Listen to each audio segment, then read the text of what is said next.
Colleagues, good morning, good afternoon, and good evening to you all wherever you're joining from. Welcome to this BOS High Impact Common Services webinar on digital accessibility. What are the different aspects of digital accessibility, how to conduct an assessment and produce accessible documents. My name is Brianna Harrison. I'm the Disability Inclusion Focal Point at the Development Coordination Office, DCO. I'm sitting in a room with a blue background. I have red hair and a shirt on with mixed colors. So before we get into the webinar for today, I'm just going to run through a couple of quick housekeeping items.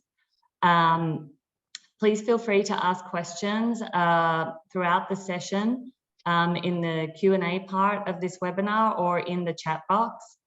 The questions that we don't get to answer during the webinar, we will follow up with a document after the webinar to answer any other questions. At the end, you will have the chance to raise your hand and unmute your mic. And just to note that this webinar is being recorded, and we will be sharing the recording and any additional resources after the webinar. So as I mentioned, the focus of this webinar today, it's part of a series of webinars on high impact common services, and we're focusing today on digital accessibility. I'm very pleased to be welcoming such an exciting panel for this webinar today. We will hear from Heba Kholif, a disability specialist at DCO, who will share with you a little bit about the high impact services and the support given to operations colleagues on disability inclusion. Gopal Mitra, Senior Social Affairs Officer from the Executive Office of the Secretary General Disability Inclusion Team, will speak to us a bit about the UN Disability Inclusion Strategy and the UN Country Team Accountability Scorecard. We have Prashant, Ranjan, Verma, an accessibility specialist with the DAISY Consortium, who will provide an overview of ICT accessibility. We also have Ronen, Rapoport, Business Relationship Manager and Digital Accessibility Focal Point from Unicef, who will be sharing with us some of the ICT advancements and lessons learned from Unicef. And we also have Aino Efraimsoon, Special Assistant to the Resident Coordinator in Nepal, and Drishtant Karki, Information Management Officer, who will be sharing some of their experiences in advancing ICT accessibility in Nepal. So a very exciting lineup. In addition, I'd just like to recognize and thank a few other people who've been involved in preparing for this webinar. From the Disability Inclusion Team in the Executive Office of the Secretary General and DCO, we'd like to thank Georgia Dominic and Angelica Salgado. I'd also like to recognize Luis Diego Cobb and the colleagues from the BOS team in DCO. We have international sign interpretation with thanks to Natasha Parkins Maliko and Stephen Sarency. And we have live transcription with thanks to Ellen Kerr. So without any further ado, I'm going to hand over to Heba Kholif, who will provide some information on the high impact common services. Over to you, Heba. Thank you very much, Brianna. Good morning, good afternoon, everyone, and welcome to this new webinar of the webinar series that the Business Operational Strategy High Implementation Team provides in order to provide more information about the business operational strategy. The common high impact services serves to help in implementing the 2030 sustainability agenda, which works on a few pillars, among which is disability inclusion. And the high impact common services aims to reduce the costs of services while at the same time increasing the speed of service delivery and also improve good quality. So provide good quality services with reduced costs. Also, the high impact common services aim to leverage and build on the good the expertise of the different UN entity teams, and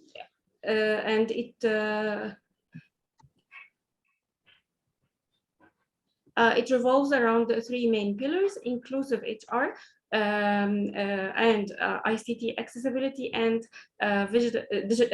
physical accessibility.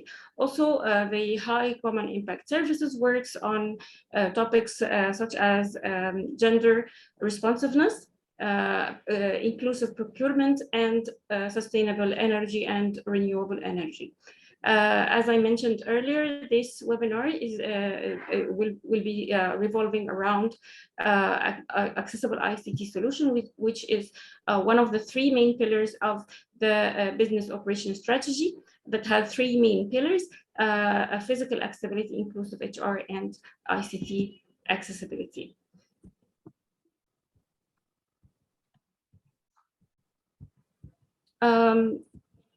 Thank you.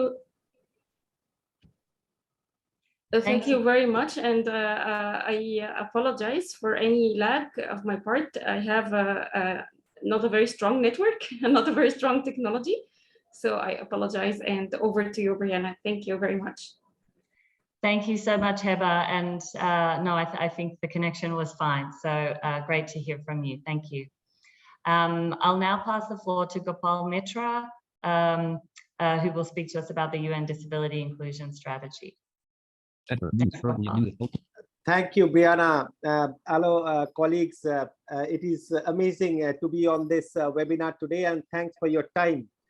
I'm going to give you a brief overview of the UN Disability Inclusion Strategy that the whole UN system, UN entities, UN country teams are currently implementing. But before that, let me pause and first talk about who are persons with disabilities, because this is one question we get from colleagues in almost all webinars. So for the purpose of the UN Disability Inclusion Strategy and for our work in the UN on disability inclusion, we go by the outline in the UN Convention on the Rights of Persons with Disabilities. So as per the UN Convention on the Rights of Persons with Disabilities include those who have long-term physical, sensory, intellectual, or psychosocial impairments, which in interaction with environmental, institutional, and attitudinal barriers prevent their full participation in the society on an equal basis with others. So essentially, there are three aspects in this. So persons with physical, sensory, psychosocial, or intellectual impairments, and the interaction with the barriers. So disability arises out of the interaction between impairments and barriers. This is important to understand because when we are talking about disability inclusion and promoting inclusion, essentially where our focus should be is to address the barriers that exist. And it is particularly important when you are talking about digital and ICT accessibility, because if we create new barriers, people will, in our ICT digital accessibility, all that we do under this umbrella, people with disabilities will not be included. On the other hand, if you are aware and conscious and do not create new barriers, we will create an enabling environment where persons with disabilities will be able to participate in our programs, in our and as well as in our workforce. So understanding who are persons with disabilities, what are the barriers, and how our action should focus on not creating new barriers, and on the other hand, addressing existing ones is critical. Now, let me quickly tell you about the UN Disability Inclusion Strategy. The strategy was launched by the Secretary General in June 2019, just over 3 years back, to bring about lasting and transformative change on the work of the UN on disability inclusion. The strategy consists of a policy and an accountability framework. The accountability framework is where the teeth of the strategy lies. It has two components: an entity accountability framework and a UN country team scorecard. Both these components have specific indicators with benchmarks, and I'm going to give you a flavor of the indicators. The strategy covers all the 3 pillars of the UN's work: development, human rights, peace, and security.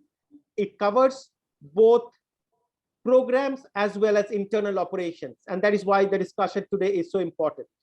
It is aligned with other UN corporate strategies like the strategy on gender, on youth, etc. Now, let me give you a flavor of the indicators of the UN country team scorecard. There are 14 indicators which are clustered under 4 core areas. The first core area is leadership, strategic planning, and management. And there are indicators on whether the UN country team leadership is championing disability inclusion, whether the cooperation framework, the strategic plan, integrates and addresses disability inclusion, whether there is a coordination mechanism or not, institutional setup. The second cluster is inclusiveness, where there are indicators on whether the country team is consulting organizations of persons with disabilities. It has a very critical indicator relevant for today on accessibility, as well as on procurement, whether the procurement takes into account accessibility and disability inclusion. The third core area is programming, where there are indicators on joint programming, humanitarian, on data, etc. The fourth core area is organizational culture, which is also important for today's discussion as it has impact on those, or indicators on employment of persons with disabilities, on capacity building, on communications, etc. Now, for today's discussion, the indicator on accessibility is critical because it covers both physical and digital accessibility, and UN country teams are implementing and reporting on the strategy. The indicator on procurement is also critical because our procurement, if we factor in accessibility into our procurement, our digital and ICT related work is more likely to be accessible.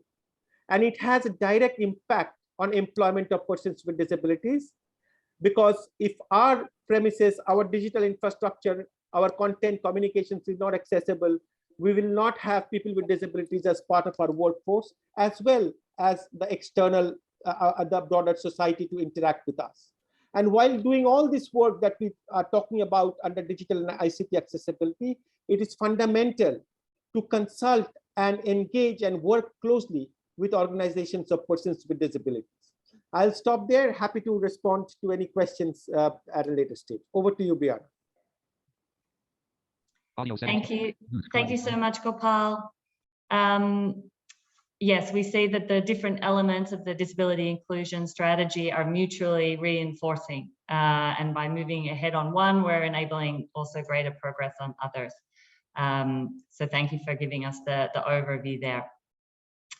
We're now going to launch a quick poll to hear from our participants on whether you have experience in, if you have worked on advancing web and digital accessibility. I hope you can now see the poll. Has your office worked on web and digital accessibility? The options are yes, often, yes, somewhat, no, and not sure. And there's no right answers here. We're all on this journey together. So it's just interesting to hear what the experience is so far at the country level.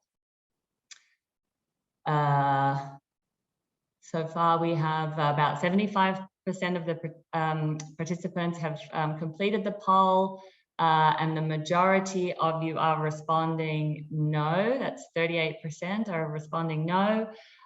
We have 28% saying yes, somewhat, and 20% responding yes, often. That's great. We look forward to learning and sharing those experiences from the country level, and then we have 14% who are not sure. Okay, so we will now move to our next speaker, Prashant Verma, Disability Inclusion Specialist from the DAISY Consortium. Prashant, over to you. Yeah, thanks, and hello everyone. So I'm happy to be with you in this important webinar. I will be talking about digital accessibility, what it means and what it covers. So digital accessibility means that technology is designed in such a way that people, regardless of their physical and intellectual capabilities, can use it conveniently. We have to understand that people with disabilities consume digital content in different ways. For example, persons with blindness use an application, software application called Screen Reader that reads aloud the information in a computer voice. Persons with low vision use different types of magnifiers. They like to increase the text size. They also like to change the color combination, the foreground and the background color combination to suit their visual requirements. Similarly, people with physical impairments who have a difficulty using their hands or fingers, they tend to use different types of input devices to control the computers and smartphones. They use modified keyboards, switches, trackballs, sometimes some voice control application, or even sometimes an eye gaze technology. Persons with dyslexia and other reading differences mostly use a read aloud service or read aloud tool in their browser or on some other application. So people with different disabilities read not just with their eyes, but sometimes with their ears as well as their fingers. You as a creator, you have to ensure that your digital creations works with these assistive technologies. So digital accessibility is about providing equal access to persons with disabilities. Digital accessibility covers lots of things. So digital accessibility is about web accessibility, ensuring that the websites are usable by all. It is also about the digital documents, the internal documents which are used within an organization, the Word documents, the different types of presentations, spreadsheets. All of them also need to be designed in such a way that everybody can use it, including any colleague who has a disability. The external publications, the various types of reports which are published in digital formats, they also need to be accessible. It may require sometimes that it is published in a different format or multiple formats. The internal communication, internal as well as external communication, such as emails or any other social media communication, all that also needs to take care of accessibility requirements. The online meetings, webinars, they also need to be inclusive. They are also there are different digital accessibility aspects. Many organizations are nowadays creating some internal applications like large portals for their employees, sometimes for their customers, sometimes even an online training or learning management platforms. So they also come in this purview of digital accessibility. Thankfully, there are standards and guidelines for ensuring that digital products and services are accessible. It is not that you need to test your creation with different assistive technologies. There is no need for you to take care of each and every disability. What you just need to do is ensure that your document or your website conforms to the respective guidelines or the standards. For example, for websites, there is a very well-established and widely adopted standard known as Wcag or web content accessibility guidelines. One can conform to its highest level, which is AAA, or to the level AA, which is like the most widely adopted standard for websites. Similarly, then for office documents like internal documents, Microsoft has come out with lots of guidelines, and they have actually also created a accessibility checker that anybody can use. It is already there in your systems. So one can just use the accessibility checker and fix issues flagged by it. So that to a large extent takes care of accessibility requirements. For PDF, there are different guidelines, including an accessibility checker from Adobe. When we talk about digital accessibility, very often we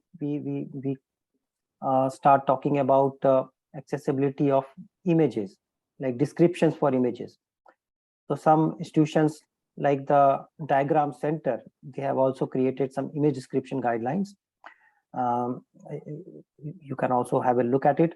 And then I think Gopal's team and various UN departments have also now come out with lots of guidelines regarding accessibility of the web and their own documents. So what are the next steps? What needs to be done, or you as a individual, what you can do?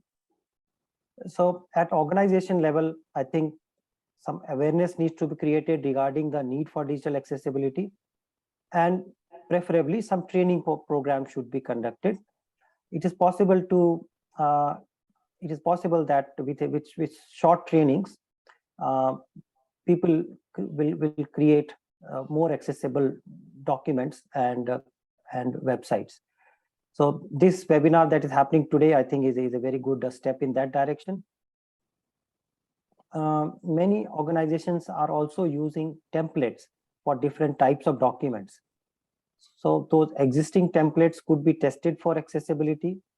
The issues can be fixed, or if new templates are being created, then they should be based on these accessibility principles. As an individual, you can make use of the accessibility checker. Whenever you create a Word document and you are about to distribute it to others, you can just open the accessibility checker, which is within Microsoft Word, or if you have created a presentation, so it is within Microsoft PowerPoint. So making use of that accessibility checker is easy. It also gives you tips, and it helps you find and fix accessibility issues. So without much prior knowledge also, one can make use of it to a large extent. Ideally, the websites should be tested thoroughly for accessibility, and all issues should be fixed. If new websites are being created, then accessibility compliance should be an important requirement. Similarly, if any other kind of ICT procurement is being done, then accessibility can be an important consideration while making any new deployment. And lastly, I want to emphasize that digital accessibility is like not a one-time thing. If you make a website or an app accessible, it's very much possible that when it's updated, when new content is uploaded, then some accessibility issues can come up. So it is very important to continuously test all the digital products and services for accessibility. One can make use of the automated tools for testing, but manual testing is also very important. And if possible, users with disabilities should be involved, should be engaged with, because they are the ones who are likely to actually find out the accessibility issues, or they are the ones who will actually benefit and appreciate the work that you will put in. So I think that is all from my side for now. I'll be on standby. If there are questions later, I am here to answer them. Back Excellent. to Brianna. Yeah. Excellent. Thank you so much, Prashant. Lots of really practical suggestions there, and a good reminder to us all that there are already accessibility tools in the Microsoft suite of programs that we use, and guidance available, for example, on descriptions of images. And as you mentioned, Prashant, yes, there's already guidance on disability inclusive communications produced by the UN together with IDA, which also contains many practical suggestions in this area. So there's lots that we can do already, and also some good suggestions from you in terms of sort of forward planning. I'm going to hand over now to Ronen Rapoport from Unicef, Business Relationship Manager and Digital Accessibility Focal Point. Thanks so much, Ronen. Over to you. Thank you, Brianna, and thank you, panel. I'm very excited to see almost 80 people here on the call today. I'm here to really talk about what UNICEF has been doing and focusing on in terms of improving accessibility in the digital space. But before, if you allow me, just a little story, that in my mind highlights the power, the transformational power of making things accessible. And we listened to Gopal and Prashant, and really, if you implement these guidelines that are not really difficult to implement, if you think about them in advance, they're much more difficult, by the way, to implement if you think of it as an afterthought.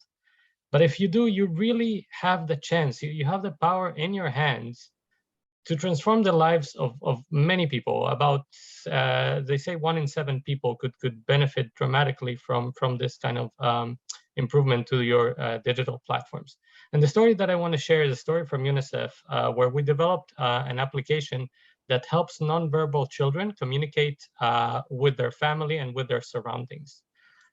This tool allows, through speech-to-text engines, for children to press on icons and express themselves to their families. I want to eat, I want to drink, please turn off the light, whatever it may be. And we developed that application for children that were not able to communicate with their surroundings. And right before Christmas last year, we get an email from one of the parents from Serbia, who writes to us that for the first time, their child, who's 6 years old, spoke to them in his own voice. And as I tell this story, I get shivers down my spine every time I recall it. And that is to exemplify not only how technology helped a child communicate with their surrounding, but in this case also encouraged them and gave him the physical and the psychological will and power to actually start using their own voice. So really, whenever you implement accessibility and whenever you take a moment to think about how accessible your digital content or website is, you have the chance to create this transformation in every person that is looking at your digital product. So it's really worth the effort, it's really rewarding, and it affects about 1 in 7 people. And with that, we can move to the next slide, in which I will talk a little bit about how UNICEF went and is going about accessibility. I'm going to highlight 2 projects just for the lack of time. There's many more initiatives going on, but the ones that I chose are one project that highlights how we went systematically and audited our critical systems. And the other one is a new initiative, a very exciting initiative that we are starting in UNICEF and that we hope will serve the rest of the UN in the years to come, which is the Global Accessibility Help Desk. Let's move to the next slide. So one of the challenges that we had when I joined UNICEF was to establish a benchmark, see how we're doing in accessibility. UNICEF has hundreds, if not thousands, of digital systems. And really, we wanted to know how well we're doing in the world of accessibility in our digital systems. And like Prashant mentioned, there's standards and there's ways to go about it. But I'm going to give you a little bit of a flavor of the challenges and how to go about it when you really want to audit a system. And so first of all, what we did in UNICEF, and my job, you know, at headquarters, was to look at all the systems that we have. And like I mentioned, we have hundreds. And first of all, prioritize them, right? Say, okay, we cannot test because of budget constraint and any practical constraints, all existing legacy systems. Moving forward, yes, we can set standards. Like Prashant mentioned, we can work with supply division to ensure these standards are part of all the contracts on ICT, etc. But how do we know now that all the systems that we have in place are accessible or not, and to what extent, right? Accessibility in many ways is a range. No system is 100% accessible, and you know, probably no system is absolutely broken at 0%. Digital systems range somewhere in between. So, but the first thing that we had to do was to prioritize the systems. Say, okay, which systems are most frequently used and have the widest impact on UNICEF staff and candidates and the audience that UNICEF serves, right? And then we chose about 7 systems, including unicef.org, our HR system, because we prioritize hiring inclusively, right? So we want to improve how inclusive is the hiring and give opportunity to people with disabilities to hire and work, to apply and work for UNICEF. So that was another priority system, our learning system and other systems, right? Once identified, the next task that you will find you have to do is actually to look at the system and say, okay, let's look at our HR system. What are the main tasks that the user needs to accomplish on this application, on this platform? Apply for a job, submit a job application, etc. Once you identify the flows, you execute an audit, which is comprised of an automated aspect, which runs basically scripts that tell you these are the issues in terms of the patterns and the templates that you're using. But you always, always, always want to use also manual, physical, somebody ideally with disabilities to test the tool and to be able to give you the complete picture. An automated test will give you about 40% only of the issues identified as accessibility barriers. The human intervention or the human audit will give you the other 60. It's not easy to test for accessibility. And if you can, and you should then, implement accessibility from the get-go. Remediating systems that are not accessible is approximately 4 times more costly than developing accessible systems from the get-go. Once the audit is ready and you know exactly what your challenges in accessibility are in the system, you need to set up a plan to remediate it. So you need to prioritize the issues, whether they're blockers or high priority issues or low priority issues, and oftentimes work not only with your internal IT who developed the system, but possibly with vendors that have another set of restrictions and priorities that are competing with your own priorities. There's a way to push about it. I'm happy if you are embarking on such an initiative to have conversations with you, but those are all things that you need to take into consideration when you start an audit of a legacy system. So that's that for this first initiative, the auditing prioritized digital systems for accessibility. Now I'm going to move to a very exciting initiative that we're starting this year in UNICEF. If you will, if you can go to the next slide, please.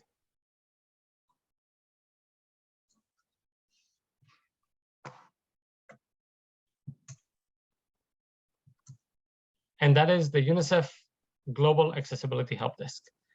In 2020, as we all know, the pandemic, COVID-19 pandemic hit, and something very interesting happened in terms of accessibility.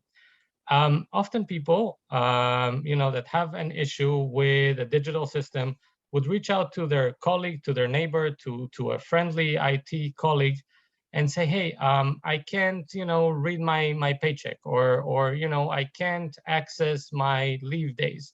And those things would get resolved with really no knowledge or no record of that ever happening.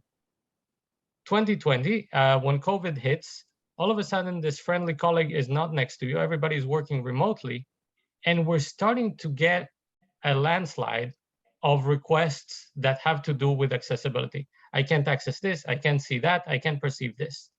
And that really raised the profile of of accessibility and the need to improve it across the board. As a result, myself and the disability team in UNICEF, as well as the Department of Finance, DFAM in UNICEF, decided to establish a global accessibility help desk. The Global Accessibility Help Desk that will launch in 2023 will have two specialists, one specialist in physical disability or physical accessibility, and the other one in digital accessibility. These two people, managed by the QA team and the department, the DFAM, will basically have four roles. They will provide support to people with disabilities having a challenge with a system or with access. They will record it and build knowledge about it, right? So that next time there is an issue, we already know how to address it. They will raise awareness, which was something that I saw in the previous slides with Prashant, and it's a very important issue. And they will provide technical support to development teams, digital development teams, and also engineers and procurement when they decide on facilities and things that have to do with physical access.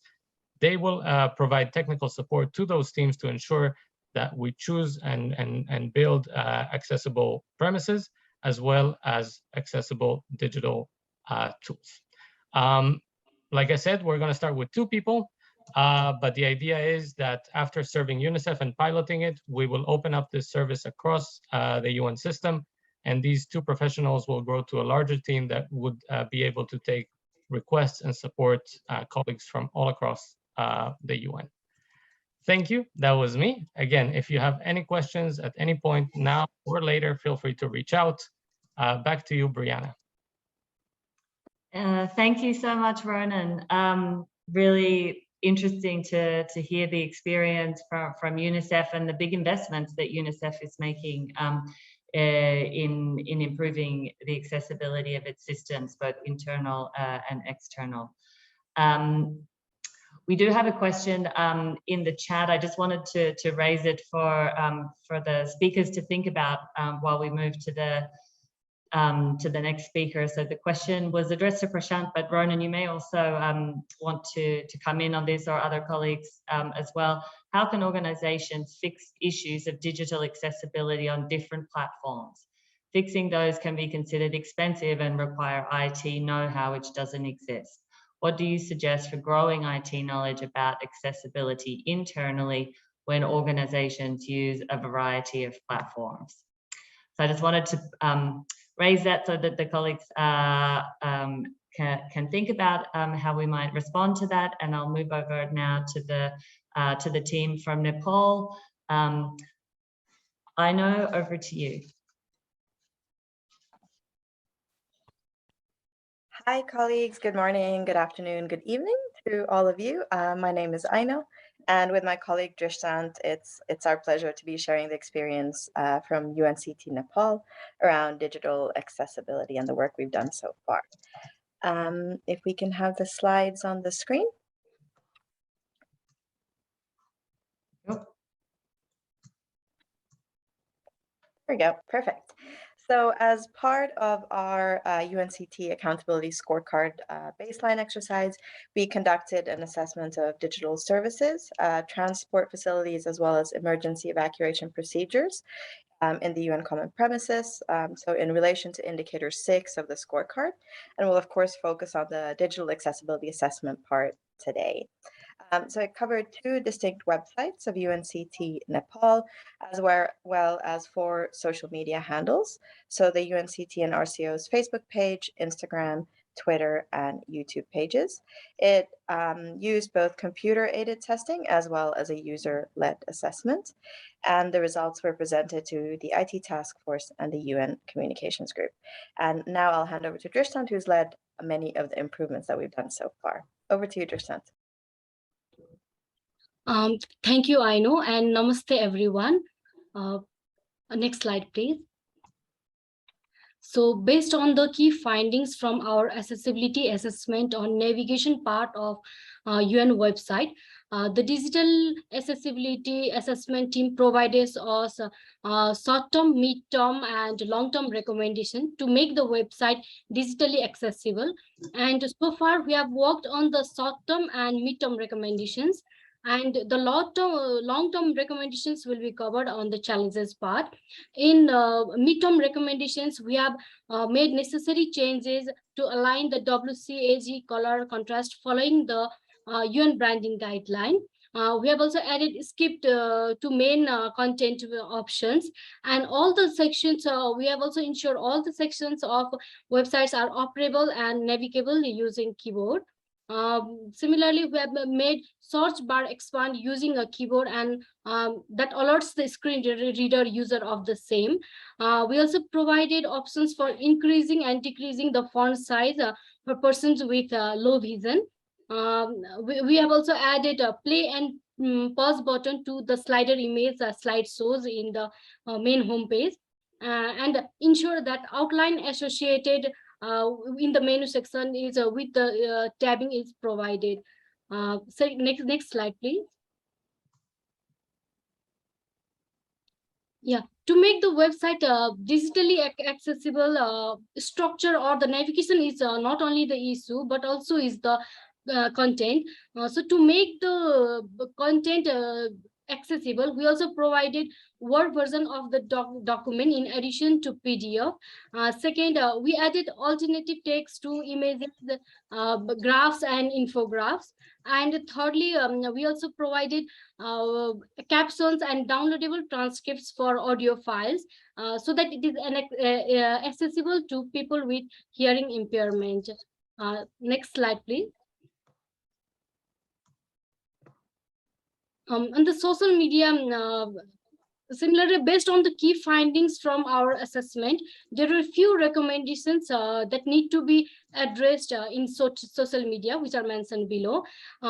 First, we had to add alternative text to non-text features like images, charts, and second, we had to include a sign language interpretation and provide captions or downloadable transcripts to video materials, use of capital letters at the start of hashtags, not to use emojis excessively, which can hinder the communication and impact the social interaction.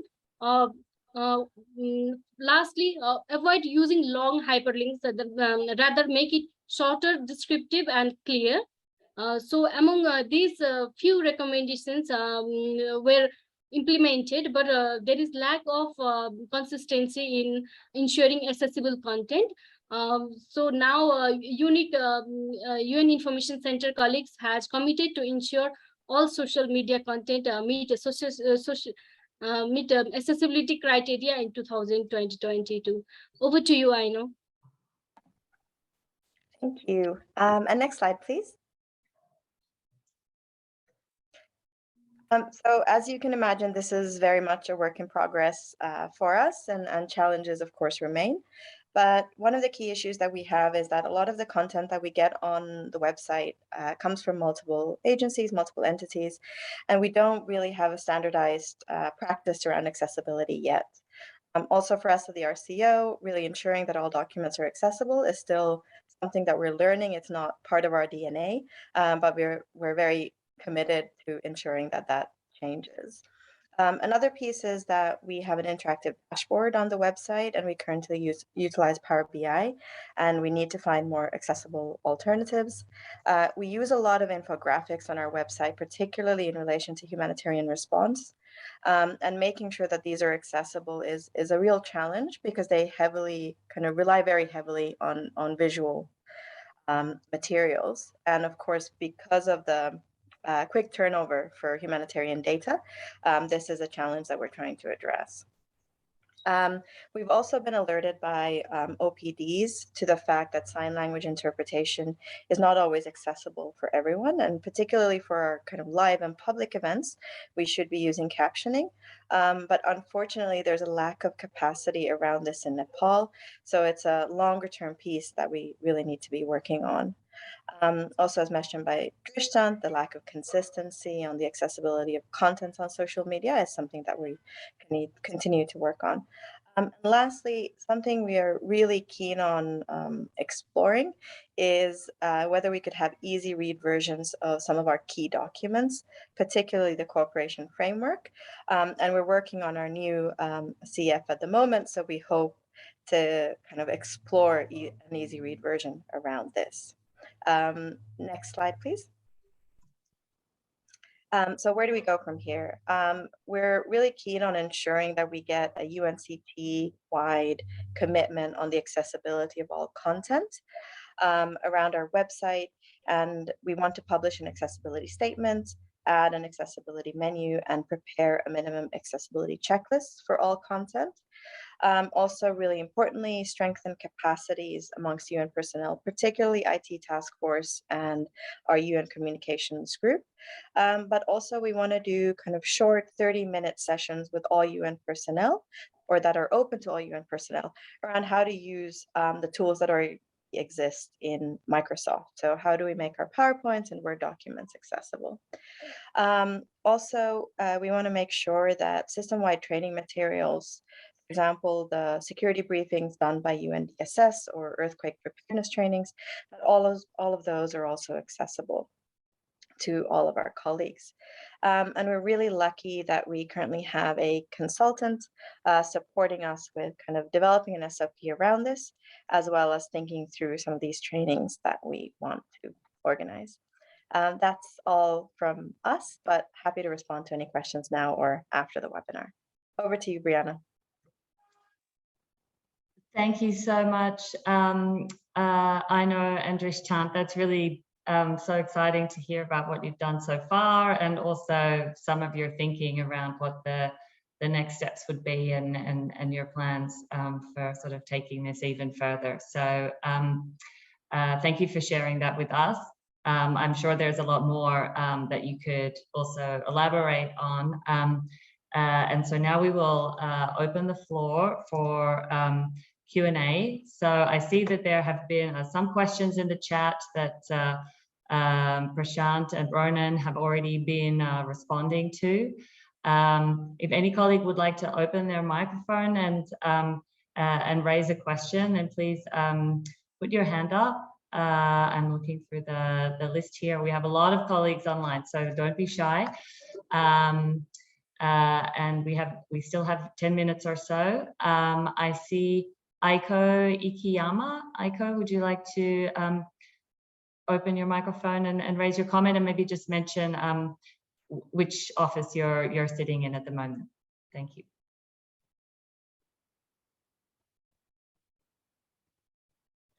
Can you hear? Yes.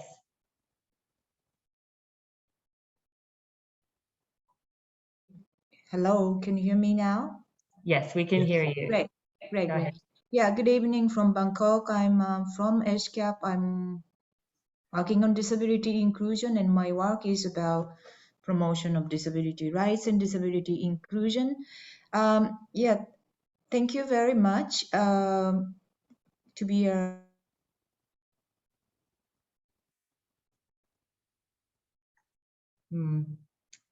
Looks like we've lost Aiko. She may not have a good connection. Can you hear me now? No, yes. I think now I'm yeah. Okay. Sorry, I have a bar background which I need to fix. I've seen that different. All right, this is better. All right, thanks. It looks more professional. But thank you very much for this wonderful presentation, because I learned a lot from good practices by different UN colleagues, and then also experts with disabilities about digital accessibility and accessible documents. First of all, two things I would like to say. Number one, I actually, at ESCAP, we had a coaching session this afternoon on Bangkok time, inviting Prashant to coach our social development division about how to create accessible PowerPoints. So I was very glad to see Prashant here, and I would like to encourage all of you to invite him to be a coach, because it was a wonderful session for us to be able to to walk the talk of disability inclusion in such things as creating PowerPoint, which is our normal work behavior. But my question for a person from UNICEF is as follows. I was really impressed by your institutional commitment to do the disability accessibility improvement and then opening up the help desk. But how could you tell us how did it happen? Meaning how that type of setup was made possible? Is that because of the higher management political will or something else happened? I would appreciate if you can elaborate on that. Thank you very much. Thank you, Aiko, and great to hear that you're already taking many steps, I know, in ESCAP and Asia Pacific in this area, and that you've already discovered Prashant as a resource. Yeah, fantastic. Yes, thank you very much. Maybe before I go back to our panelists, I'll just see if there are any other colleagues from the participants who would like to raise a question. I don't see any hands.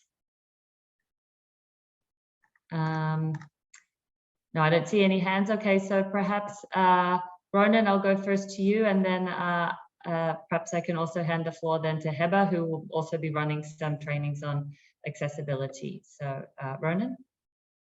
Yes, so thank you, Aiko, for the question. And yes, we're very lucky in UNICEF in that sense.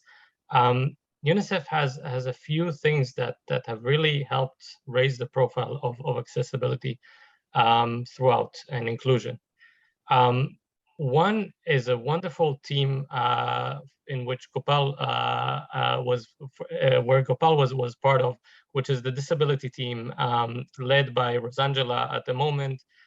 This is a team completely dedicated to the subject of disability and inclusion. That is a cross-cutting area for UNICEF, and UNICEF prioritizes accessibility and inclusion, not just internally for UNICEF staff, but as part of the way that it thinks about delivering program and support to children with disabilities across health, across education, nutrition, etc. We really try to live up to our motto, which is no child left behind.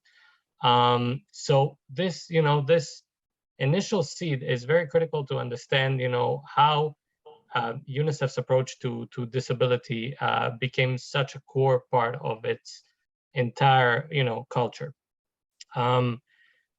At the DED level, the Deputy Executive Director level, there's a very strong commitment to accessibility as well as in the IT division, where actually the CIO at the time, Daniel Couture, took this subject very seriously and very personally, and nominated or identified a resource, which happens, I'm very honored that it was me, to lead that work in IT. So finding a dedicated person, and I wish I could say this is 100% of my job. It's not, but at least, there's a person that is dedicated from the IT division to work with the disability team, with the inclusion team across UNICEF and make that happen, right? So the combination of having a team dedicated to disability, having that, no child left behind mantra as a key aspect of UNICEF, and for the executive director, the deputy executive director, and the chief information officer live up to it and walk the talk, like you said, Aiko, was key to the success of this in terms of management. The ground level working team that I work with, myself, Anna, Shireen, Fernando, are also strong drivers, right? Because once we get the backing from senior management, and we know, for example, when the annual work plan is presented, they tell us, the deputy executive director tells us, dream big, please. I want huge ideas on my table. We now, have the full backing to actually initiate and bake all the details into what that would mean, and know that at the end of it, if we prepare a good presentation, a good financial business plan for it, there's gonna be support because it's part of the core commitment of UNICEF, once again, leaving no child behind and leaving no UNICEF staff behind. And hopefully we can expand that, vision to the rest of the UN. That is my vision for the Global Accessibility Help Desk. And I'll be happy through this forum, through colleagues, to share with you as this initiative progresses. I hope this answers your question, Aiko. Yes, thank you very much. It's encouraging to know about that leadership and then commitment in other organizations. Thank you very much. Thanks, Aiko. Thanks, Ronen. Ronen, there's another question for you in the chat around how did UNICEF integrate digital accessibility into its governance structures? I'm just going to pass the floor first to Heba. So we'll come back to you just before we close, perhaps for a quick response on that one. Heba, over to you. Thank you very much, Brianna. At the end of this webinar, I'd like to share a story with you that actually happened at the beginning of the webinar. If you can recall, while I was speaking, I had difficulty completing my speech. And that's because the assistive technology that I was using suddenly stopped working because it wasn't an optimum, the performance was not optimum. So when I was preparing for this webinar, I was concentrating more on making the assistive technology work, and it took from my concentration more than what I will actually be speaking about. And this is why providing accessible digital content is important for persons with disability, because this is a real life experience that when the content is presented in an inaccessible way, or the organization or the entity does not provide the assistive technology in the optimum or does not provide reasonable accommodation, it really impacts and affects the performance of a person with a disability. That's why in the high impact common services, we seek to spread awareness more than anything and build up the commitment of the UNCT teams, not only the 16 state funding country teams that are in the pilot project, but all the UNCTs to try to make their offices and entities as accessible as possible to persons with visual impairment, to ensure optimum performance for persons with visual impairments. If we really want to leave no one behind, which is one of the sustainability development goals for the 2030 agenda, and if you also want to lead by example, as Ronen said, from UNICEF, and walk the talk and provide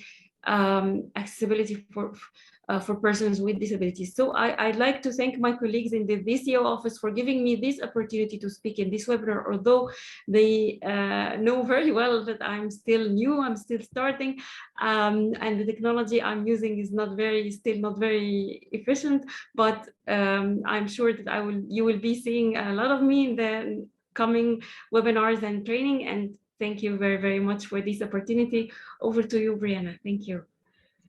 Thank you so much, Heba, and thank you for sharing that experience. I do hope that the internal processes will move forward soon, so that you get the tools that you need to be able to do your job. So thank you for sharing that. And as you say, we look forward to seeing you on many future webinars on accessibility, and I know that you'll be leading some of those, so it's great to have you on the team. We just have 1 minute left. I don't see any other questions in the chat, so I'll pass quickly back to you, Ronen, and then if Prashant or Gopal have any closing remarks, then I'll also give the floor to them. Yeah, so can you repeat, please, the question? The question was, how did UNICEF integrate accessibility, digital accessibility into governance structures? Okay. Not sure if that's a quick one, but it's not a quick one, but I'll give a taste, trying to also appreciate everybody's time. Not working alone. If I can, just put one, phrase tag to it. Working together with the supply division in this case, our procurement arm was critical to enforcing this governance. UNICEF has a lot of guidelines, which I'm happy to share with the forum and extend on creating accessible content, creating accessible documents, processes in making accessible websites. But all these are worthless if people don't read them, if people are not made to read them. And sorry to be blunt here. In order to improve governance or improve the way we deliver on accessibility, together with the supply division, with our procurement arm, we insisted that every TOR, terms of reference, going for the development of a new web application or website carries with it the annexes and the languages mandating the vendor to comply with the standards that UNICEF has adopted, WCAG 2.1, and ensure not only that they say, yes, we will comply with those, but to see that in the proposal, there's a dedicated resource that will test and audit accessibility before launching the application.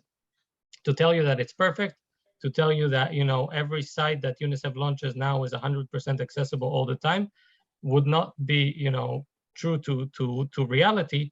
But the idea here is that through those controls, through those reviews of the TORs of the work, we are making steady progress towards more accessible websites. And we always hold that power to come to our vendors, to our IT managers and say, hey, you committed to this, let's fix it when it's broken, right? So this was as quick as I could answer that in 2 minutes.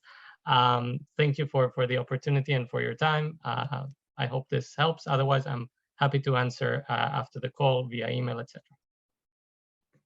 Thank you so much, Ronen. And it's great to have you on our panel, and obviously lots of interest in seeing how we can build on UNICEF's experience.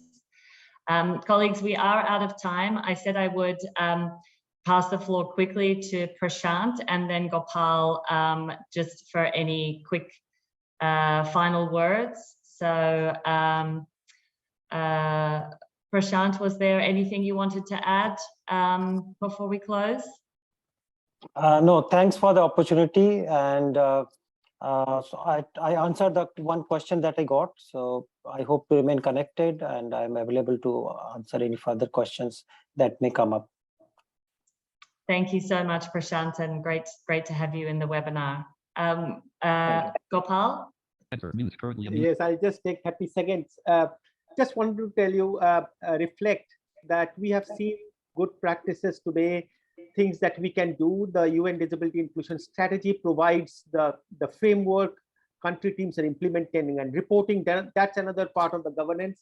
But what I want to mainly say is that the type of accessibility scaling that we are talking about, it cannot be done unless all our colleagues have some idea of accessibility. You see, I'm just giving the example of Ronen. Ronen did not join the IT as an accessibility expert, and he did not have ICT accessibility as his portfolio initially. But over a period of time, now you can see already that he has quite a bit of expertise in the area. So we need many more Ronens among all our colleagues. And secondly, things like producing PowerPoints, documents, we all UN staff produce. So let us at least ensure the tools that already exist, that are used, that we are able to raise awareness about them, that we use them to ensure that whatever little we do, we have control over, we are accessible, and thereby we are standing by what the UN stands for. Thank you so much. Brianna, over to you.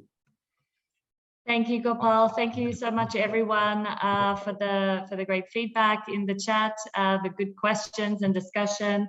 And thank you again to all of our speakers, as well as our international sign interpreters and captioners. So I think the word of the session for me has been transformational. Thank you, Ronen, for pointing that out. There's so much that we all can do, and it really will make a difference. So we look forward to working together on this as we go forward. Thank you, everyone.